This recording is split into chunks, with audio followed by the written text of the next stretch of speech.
Voilà, mesdames et messieurs, chers amis téléspectateurs, bonsoir, shalom et bienvenue dans votre émission, le rendez-vous des téléspectateurs. Merci d'être très nombreux.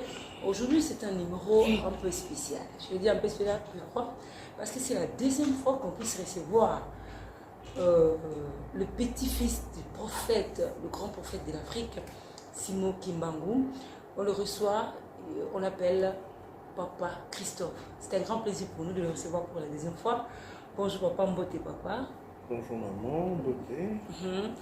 C'est un grand plaisir de vous recevoir encore pour la deuxième fois dans cette émission. D'abord, quel est le sentiment qui vous anime en fait de nous accepter d'abord chez vous? Le sentiment, c'est d'abord c'est l'ouverture. On est très ouvert et puis on est porté vers la communication. Merci. Je peux que vous recevoir. Merci beaucoup. Voilà, aujourd'hui, nous vous recevons en plusieurs casquettes. Vous êtes le petit-fils, vous êtes un serviteur de Dieu, vous êtes un grand leader aussi. Et actuellement aussi, on peut dire, vous êtes aussi politique. C'est ça. On est un peu tout ça, hein. Qui ne le serait pas quand on gère déjà des gens, des personnes. Donc, c'est une forme de politique qu'on fait déjà. C'était déjà prévisible, c'est ça? Bon, en fait, c'est juste que quand nous parlons de la politique dans le sens dans son sens le plus noble du terme, on est tous politiciens. Parce on doit faire de la politique en permanence pour pouvoir évoluer dans la société. Ça, quand on parle de la politique dans son sens le plus noble. Mais maintenant, de l'autre côté, on peut parler de la politique comme étant quelque chose de négatif. Voilà. Et quand nous parlons de la politique comme étant quelque chose de négatif, c'est à ce moment-là que ça peut... on peut dire que on entre dans cette partie-là, mais pas pour véhiculer des anti-valeurs, hein, des valeurs qui ne sont pas chères. Nous, on entre là justement pour essayer de modifier, de changer les choses, parce que malheureusement, les choses ne changent pas, ça n'évolue pas. Malgré le temps qui passe, les gens ne comprennent toujours pas que la première mission, la mission la plus importante, c'est de faire passer les gens avant, et eux, ils passent avant, c'est ça la difficulté. Voilà. Je crois que les gens qui nous suivent, ils arrivent déjà à comprendre, bien que nous sommes encore au début. Mais Papa Christophe, essaie un peu de nous parler un tout petit peu par rapport à votre vision sur la politique. Vision dans les années par rapport à la politique, il y a Afrique et aussi en RDC. Là, parlons lingala ou bien on est bilingue. On parle lingala français. Parce que vous êtes en haut, Sangisi, tu peux éviter. Tout Sangisi, Papa Christophe, parce que vous êtes un grand monsieur, un grand leader, tu as couché mieux sur le Rolanda. Donc, Sokolobi, c'est quoi le regard, la vision autonome par rapport à nous? Moi, je pense que vision d'Amoussa de Bosso, on tire essence même. Tout tirer là, on a un message, il n'y a pas Simon Kimbangu. Donc, c'est un message libérateur, où ils ont destiné à Congolais en particulier, mais à l'Africain en général, hein, partout où il est. Donc, ce message-là, où il y a libération, c'est ça la base même, il y a vision, il y a état de l'autre ordinaire. Donc notre combat, ça va dans le sens, il y a libération totale, il y a Mutumwindu, il y a Espacio Mutumwindu Azali, donc ça veut dire le continent africain, et puis Espacio Bazali neti na Brésil, Bazape na Haïti, Bazana na île, ils sont un peu partout. Donc c'est un message de libération pour l'homme noir en général. Et c'est ce même message panafricaniste, au Toali quand même, puis était d'abord Congolais, tout sangana, tout à la bloc, et après Africain, tout sangana, tout comme appelé bloc. Donc c'est ça la vision que nous avons au loco Toali Kozela, création, toute formation à bloc et Kozala, et Kozala réponse na Onyo Somabeo et comme la Kabiso. En tant que pays, en tant qu'espace. Voilà, tout le monde a signé le copie à libération. Libération, tout le monde qui tire l'eau, puisque le Congolais, tu en as libéré. Moi, les point de vue Angaï, mais je pense qu'on partage ça avec beaucoup de gens. Cause à la libre, ça veut dire quoi? Cause à la libre, ça veut dire que aux en la capacité, il y a qu'à décider, yo moko présent na yo, et il y a qu'à décision, il y a futur na yo. Mais est-ce que tu es capable de décision pour un biso moko lelo? Je ne crois pas. La preuve. Mais tu es indépendant, non? Depuis tu es indépendant depuis non, non. Il y a indépendance, oh, tu as dit Kolobela, et indépendance, il y a papier, mais il y a indépendance réelle. Voilà. Est-ce que les gens au même pied d'égalité que yé, à mon accord, vous êtes semblables ou bien ils se sont supérieurs à toi? Mais quand me belé to ko ça la tu vas ah, ba mindele va bloquer biso. Ah, ba mindele va lingité. Ah, est-ce que biso c'est normal que tout en a pas? Si je ne crois pas. Tous allez appeler à se développer, tout en a nuance, tout en a ma belle, bien, tout en a richesse. Mais justement, il y a un tolbi que cette indépendance, c'est un travail psychologique au photosal. Et travail on a, est-ce que repère, référence c'est bazali, référence bazali. Donc qui nani Musée Kabila, Azoloba, ne jamais trahir le Congo. C'est des exemples.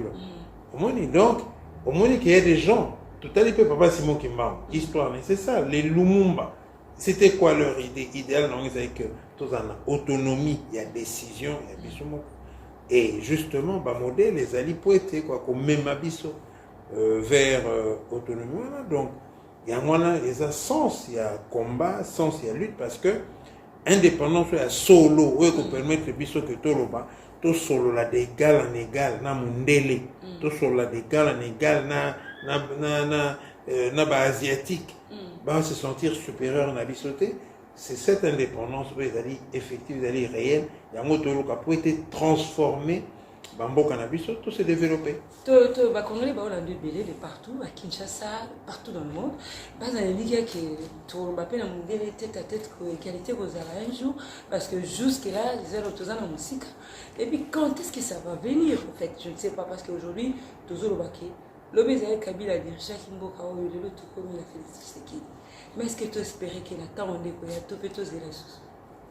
Non, moi, je suis partisan. Il y a évangile, il y a richesse.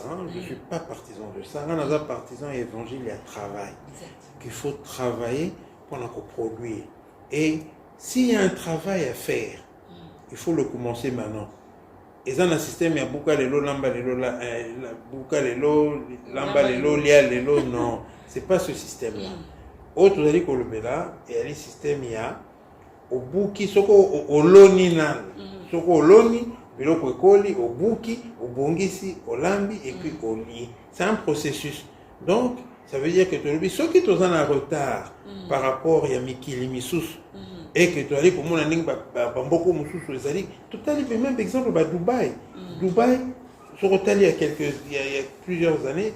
Tous qui beaucoup plus en avant, des qui vide et qui désert. Mais tant que vous avez richesse, vous va convertir richesse va utiliser un mot pour développer au maximum. C'est ça qu'on veut te ligner. Ceux qui sont en retard par rapport à l'Ikamwana, Malamu Kobanda quelque part, à partir de Sikoyo, on remet l'homme dans le centre de développement de camion. À partir de là, au moins, tu m'as dit que corriger l'erreur, tout ça, tu m'as dit que ma correction peut être. Tu m'as préparé lobby, même ceux qui sont par ngaïté, par yote, mais ceux qui sont par bananangaï, c'est déjà tu peux si une occasion, on peut pas comme un bateau. La dignité, c'est important. Il y a comment on a capé à venir parce que mingi peut total à Kagalelo. Autant la banane, autant la progéniture. Là, ceux qui n'ont pas ça, ils n'ont pas posé la base pour que lobby, il y a banane, je le ferai parce que banane, il va faire vivre à travers banane. Il faut peut-être faire de base, peut-être pour que progéniture n'aille. Quelles sont ces bases en fait Mais justement, nous parlons de l'être humain. Nous parlons de l'être humain. Donc, le premier chantier, c'est l'homme. C'est la psychologie. Oya mutu. Kozomi c'est un monake azape mutu. Il faut éduquer. Il faut éduquer et couper sa mutu possibilité.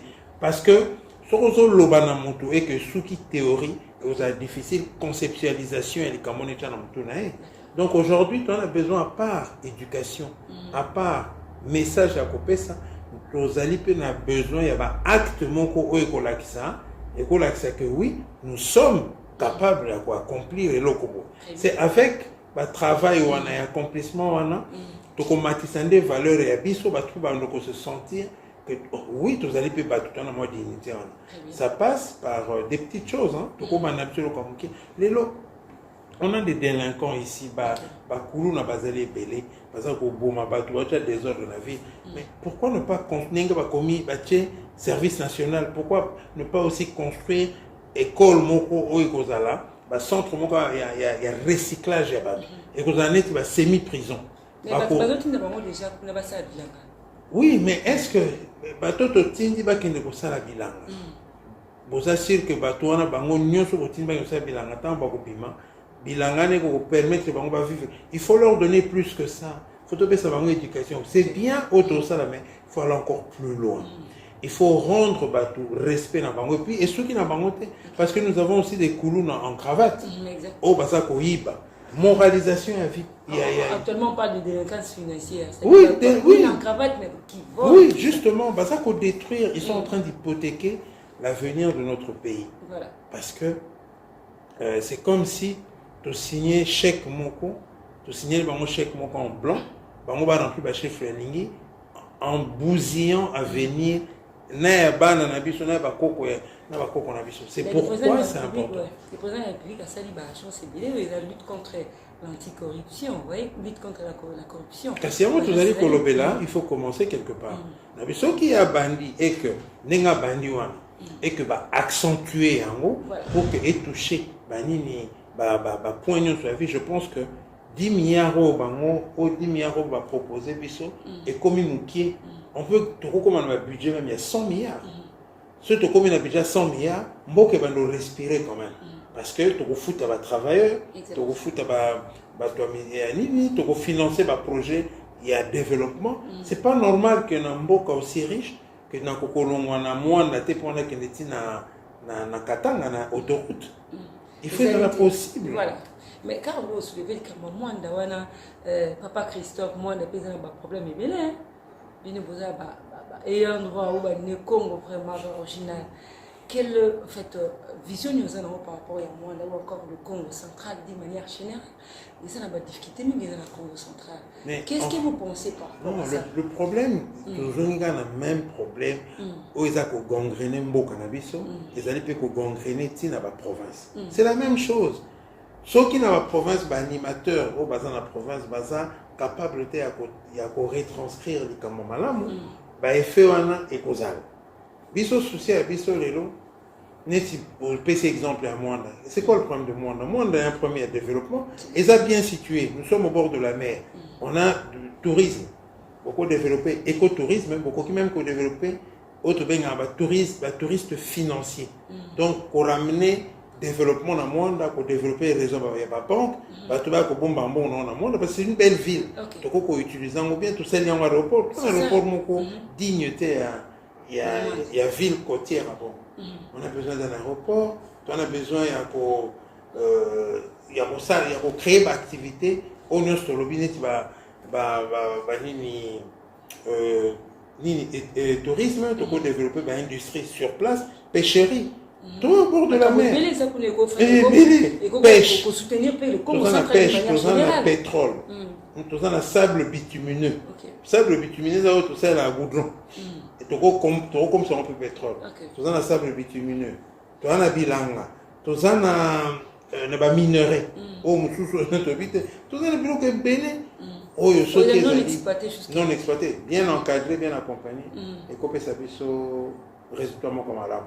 Bandeko bazolanda biso Papa Christophe bato ebele bayebi yo lelo nalingi quand même tofungola mwa moke makanisi na yo to ba projet na yo ozala mpona kabetali Congo central toyebi ke République démocratique eza baprovince ebele mais tozosolola nano lelo nde likambo ya Congo central c'est très important. Papa Christophe, tant que nous avons Mwanda, ils ont un secteur ébélé, ils ont développé, ils ont exploité. Alors maintenant, que pensez-vous par rapport à la non-exploitation, il y a la richesse de la Katia, Congo central, Mwanda? Est-ce que vous avez un mécanisme, peut-être au apport, mon côté, comme Mangopé, la Katia, Bokato, il y a Congo central, pour que le Congo central puisse exploiter réellement ses richesses? Notre souci, c'est d'abord l'homme, c'est l'être humain. Balobaka Mbisi, Nakikongo Mbisi a polé la à partir de Moutou. C'est ça notre problème. Aujourd'hui, dans le Congo central, qu'est-ce qu'il faut proposer? Il faut d'abord qu'on moralise la vie publique. D'abord, qu'on marcher. Commencer par les marchés. Parce que quand il y a des marché, sans tenir compte de certaines lignes. Il faut commencer par créer cellule de passation de marché indépendant. Au Parlement qu'on contrôler. Commencer plutôt, en fait, faut tout comme ça va tout honnête, qu'on empêche bon baïba. Et puis le deuxième point, tu bengi ici IGF, tu as IGF déjà inspecteur général des finances, tu ko bengi ça va et puis tu bengi ici FIR aux sociétés moko ya audit et à la externe. Ce qui te posait bilo qu'on a mis ça tu koibe comme il passe. Et comme mais la bisonine parce que problème chez moi ndengini ni ko développer mboka.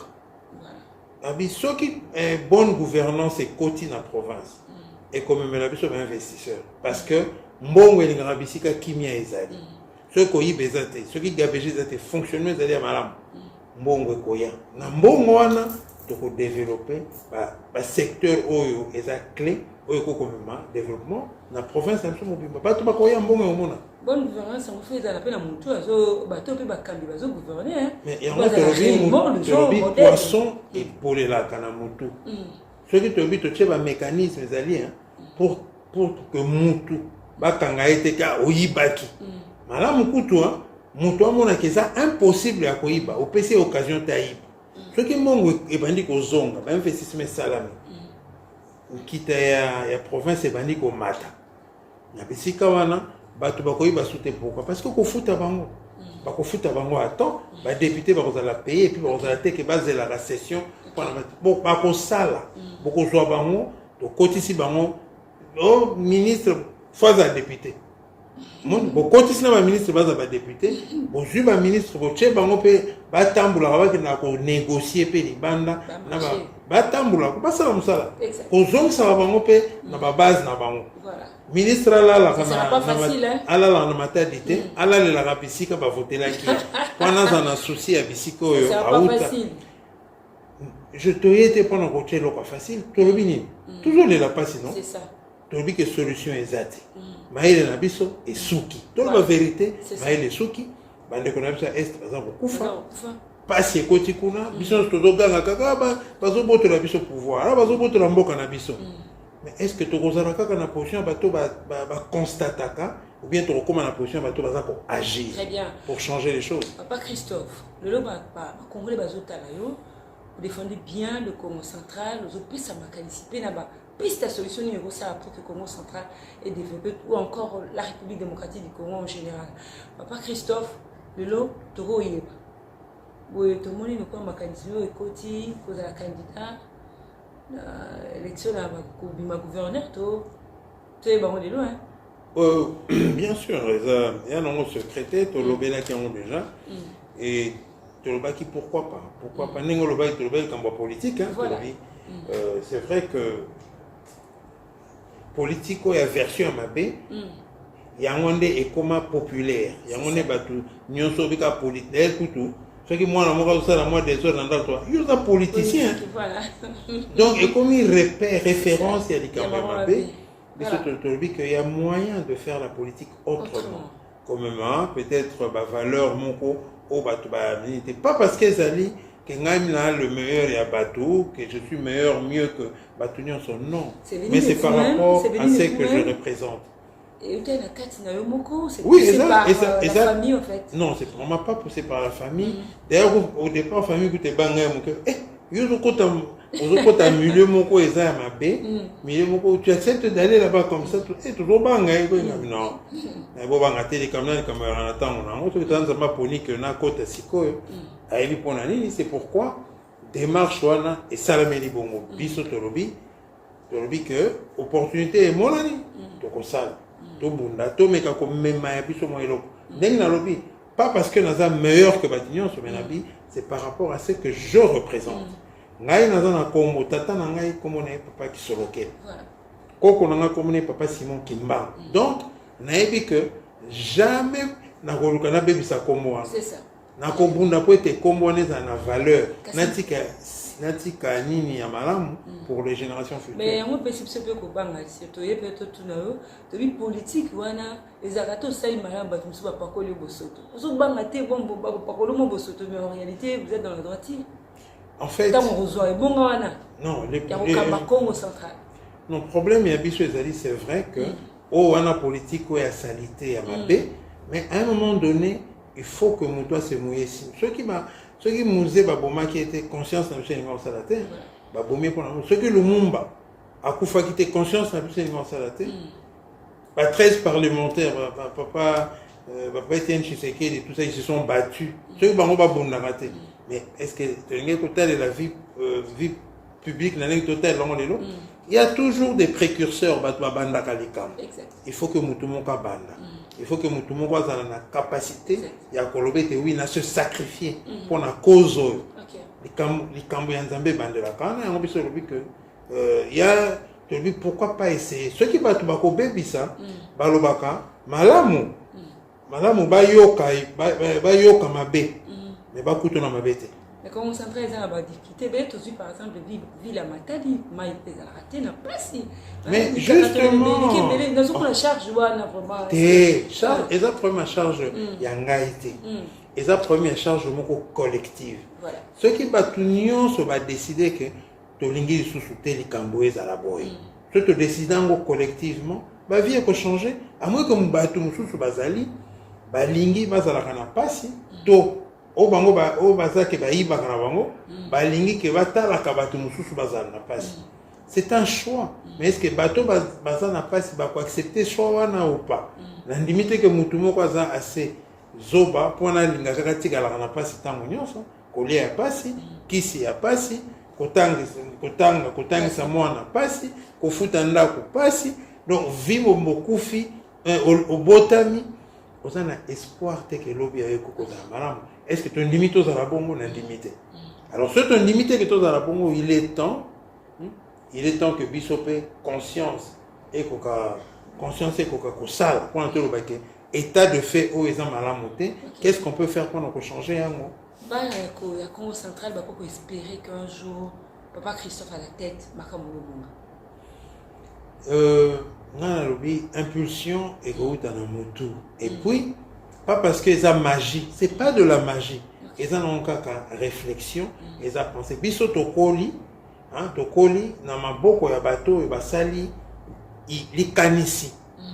À partir de likanisi, et comme église ou ya muneno tout le monde a ba école, ba hôpitaux, ba centre de formation et créer tokoli na maboko bateau. Donc biso souci na biso alaka. Côté 4 traces le sobolobi papa d'engenda bokansanini église atonga ba école batonga banini obi papa qui solokel batonga banini basala papa de lunga batonga ba école batonga atonga na nini bandako batonga banini bapesa batu possibilité bilanga exploitation agricole biloko ebele basala oyo servir biso de modèle tilelo ezali donc c'est de modèle biso petolingi quand vous l'avez bakoloba bakotanga papa qui solokele tu simbana Christophe et lo koni atiki batwa loba alekaki ya na tango na lekaki ya babi atiki trace atiki lo pa motuya oyo conserver aussi au sali pebele na ebitelo nyo baksali susu ekoleka au sali ba école botongi ba cité bato ba bénéficier surtout na ba université misusu l'université qui mangiste ba kwazo na mayele koki alors pourquoi Christophe va avoir accessoire par exemple la carte non parce que yo le but que pas ses alliés obi que passe dans le silité. Donc ça veut dire que neng to lobby, il faut qu'on bande quelque part, mais en espérant que lobby, hein, lobby abisso est cause à la meilleure que les lois abisso. C'est dans cette logique-là, sans servir de malabisso. Ozaka yo mote na kati ya ba candidat ko ba postuler na kati ya pour la cause bonga wana osaba ninge belé mais en vous ozomi le belani. Non, et ça c'est normal que bato belé ba mata on a kobundelo mais lelo problème to ali kobundela notre problème principal na Congo central.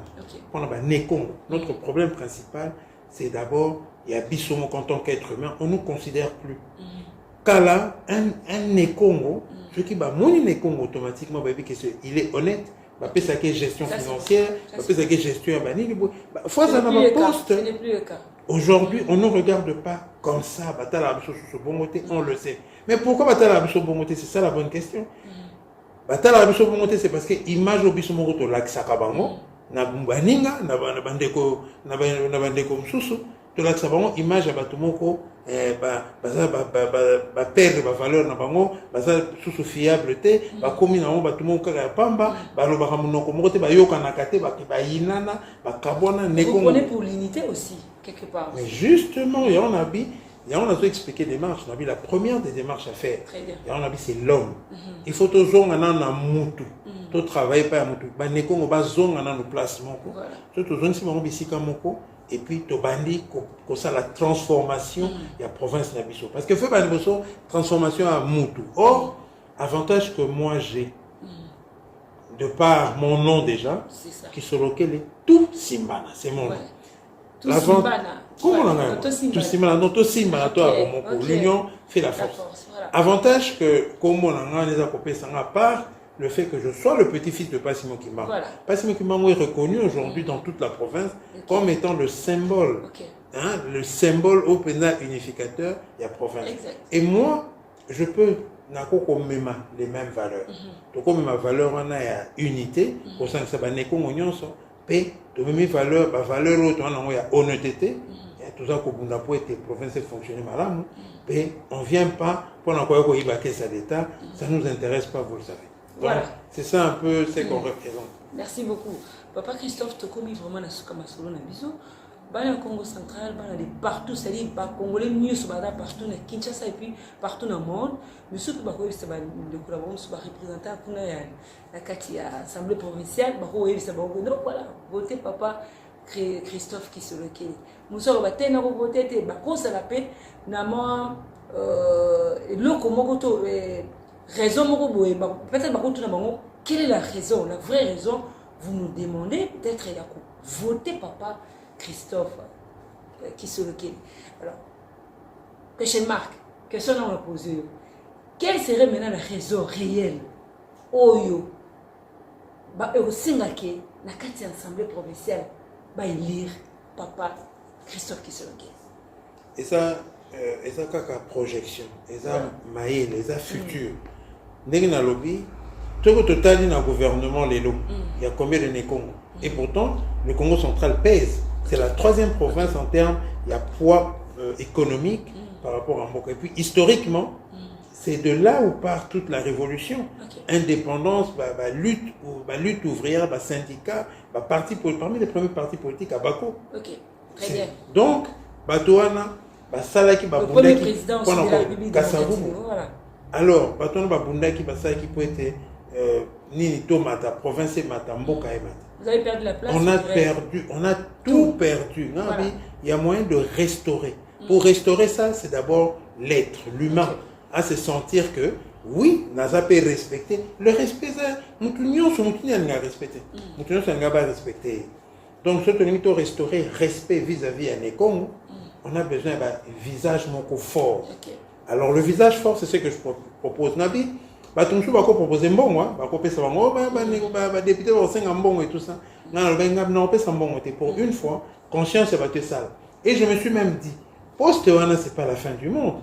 Ce n'est pas que ceux qui vont voter que ceux qui n'ont pas la vie, n'a travaillé déjà dans la fondation, n'a travaillé en église. Que ceux qui vont voter au moins, batunion sur la moquille, va voter parce qu'il y a bon voter. Ceux qui vont servir demain pour que conscience soit sale. Et le pour le prochain thé, tu votes pour un bon thé, tu voteras pour un programme. La candidature normalement ça aurait été propice et quand c'est important pour la province. Donc n'a pas voté je change pas na bikaka. Biso to na système ya sika. To fout un bon thé.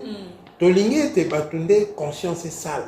Na lingi te na banda mandature na ngai na ba nyongo ya bato. Ah muto mta comme ça ngabo. Te to lingi te toyi. Pour voter biso c'est bon. Si vous votez biso te c'est pas grave. Mais au moins bato bakoyeba ke ba voter papa te parce que ça doit aider bien. Ba voter était parce que mbongo tambula que quoi que ce soit on est commis conscience. Parce que ça va voter aussi na on y ba mona siko okope ça bon message ni par rapport il y a vote à l'élection. Biso tolobi simplement que nous avons la chance. OK. Les autres on a occasion il y a qu'on restaurer papa Simon Kimbangu. Les valeurs où il y a révolution, la valeur où il y a émancipation, il y a l'homme noir et il y a Nekongo. Tolobi que c'est une chance, c'est une opportunité où il y a mon ami pour te restaurer la valeur. Très bien. Ce qui te lingi, on peut le faire pour que l'impossible devienne possible. D'accord. Il y a un souci na biso, il y a un tomba na biso. Très bien. Papa Christophe, tu comme na soma solo na biso. Éviter les questions ni ngana tunyote. Soko moni question sur la tunyote mais kanisi na ngoto pe message za okuki loba. Pe pe simbote mingi na bani Kongo landa ope. Ou encore le peuple congolais mobutu. Na bandeko en fait na ba question opposée on a évité yo tous na position ko poser la question bisoté mais du moins na ba Nekongo nyonso tolobi quand je parle de Nekongo toujours bato baza ba natif ya province au ba botami na Congo central. Mais à côté de cela, tout ça peut na bateau baillé, bande qu'on a vu sur la province au baillé, na espace Nekongo. Plus ba investisseur peut-être ba outil na bikolo mususu même baillé pour na ba investir na espace Nekongo to lobi ke bango nyonso to sangisi bango to lobi ke baza ba Nekongo to lobi na bango to bunda poete to koma to zonga ba leader ya mboka o en termes ya pensée, en termes ya musala. En termes de conscience, tous ont un leader et un beau chaos. Je pense que ça sera un très beau cadeau. Et dernière pensée, ils apprennent à vendre qu'on a vu sur l'Est. Et quand moi, on a obété dans mon tolo mingi, on a obété dans mon vraiment c'était mingi. Pour la colobété, tout beau sans la bangote, tout ça, on a un bon délit. Il faut que la solution soit la cause parce que mis on a vu ça, ma toi il a vu ça, et c'est yoki mingi et moni mingi. Et comme lokola kilo moko na motema na biso tozola mukana yango tozola na yango to komi lokola tozana ma capacité à kobunda te pourtant ceux qui to sangani l'union fait la force to sangani to kangani biso nyonso en pensée biso nyonso likanisi moko etaleli moko na limite que ennemi moko akoko ya ko déranger biso akoko ya sauter. Donc c'est notre combat à tous penser moko na est tout le temps to tsa bango na mabondeli to le lapeta tanzambe. Attends une fois, tu as vu ce total et la macambo, est-ce que moi, je par rapport à penser, quand est-ce que ça va venir, on ne sait pas, bien qu'il y ait l'état des sièges, que Dieu fasse grâce. Mais, Papa Christophe, est-ce que les candidats étaient pour ça, après moi, prière, en général, sur le dossier Est? C'est une bonne idée, c'est vrai que mise en place il y a les Camerounais qui sont parfois compliqués. Voilà, il y a un moins compliqué, mais au moins pour ma part, dans chaque homélie, même chaque prière, dans le Bélari Cameroun, et c'est toujours parce que ça me porte à cœur, ça me fait vraiment mal dans mon bande de Coran. Très bien. Papa Christophe, qui se lequel a rappelé Bino qui est un candidat, ma pour le Salama. Na kati ya assemblée provinciale to 5 ans quand vrai élu ya Nekongo dans l'assemblée provinciale bon peut ça va voir et papa Christophe vrai natif ya Nekongo o bibino moko lignée lignée moko correct le petit-fils du prophète Simon Kimbangu le fils de papa Kisolokele. Je crois que vous pouvez savoir beaucoup. Tout à la pédale cette fois-ci. Hein, papa Christophe. Cette fois-ci, ils ont un beaucoup. Voilà, papa Simon Kimbangu. Mais quand même, peut-être on va discuter de ce aussi là. Parce que tout beau, c'est un moment qui peut ça qui en haut. ezonga na maboko papa Simon Kimao. Voilà, to comme Nasuka Masolo la biso. Merci na papa Christophe Kisoloke malgré ma multiple occupation. Merci beaucoup papa. Voilà, malgré ma multiple occupation papa Kisoloke et Christophe kasi accordé qui soit temps pour appeler cette information à l'OBA. Ma vision est tout le programme pour le Congo central. Merci beaucoup, merci à l'équipe technique, merci à votre travail de montage, merci à la direction du programme. Tout le monde pour un autre numéro de cette émission. Merci.